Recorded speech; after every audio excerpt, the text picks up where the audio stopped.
In this video, I'm going to show you exactly how to go live on Twitch, step by step. Whether you're new to streaming or just looking for a quick guide, this will help you get started. So let's jump right in. The first thing we need to do is open a web browser and head over to Twitch. You can do this by going to Google, typing in Twitch, and clicking on the official website. Once you're on Twitch, log into your account using your credentials.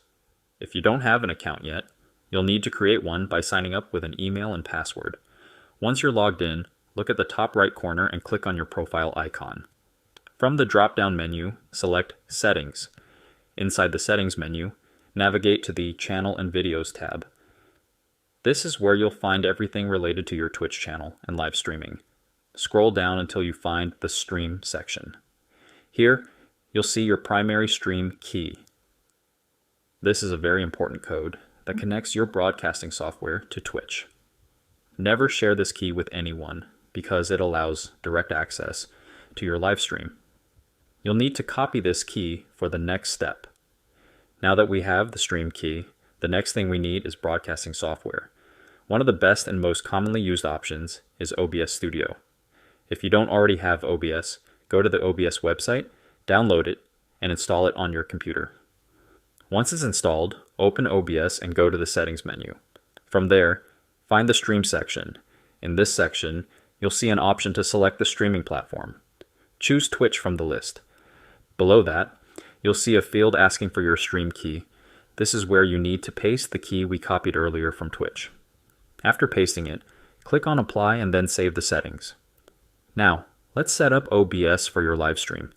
In OBS, you'll see a Sources panel at the bottom. Click the plus button to add a new source. If you want to capture your entire screen, choose Display Capture. If you're playing a game, select Game Capture instead. You can also add a video capture device if you want to include a webcam feed in your stream. Once you've added all the sources you need, arrange them as you like and adjust any necessary settings. Now let's go back to Twitch for a moment. On the left-hand panel, you'll see an option called Stream Manager. Click on that. This is your control center for live streaming. Here, you can see chat messages, check your stream status, and even add stream information like your title and category. Make sure everything looks good before you go live. Once you're ready, go back to OBS and hit Start Streaming.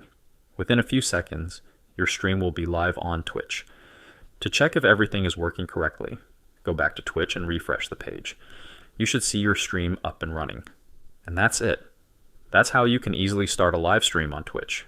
You can now interact with your viewers, play your favorite games, or just chat with your audience. If this video helped you, don't forget to like, subscribe, and turn on notifications so you don't miss any future uploads. Also, let me know in the comments if you have any questions or need help with anything else. Thanks for watching, and I'll see you in the next one.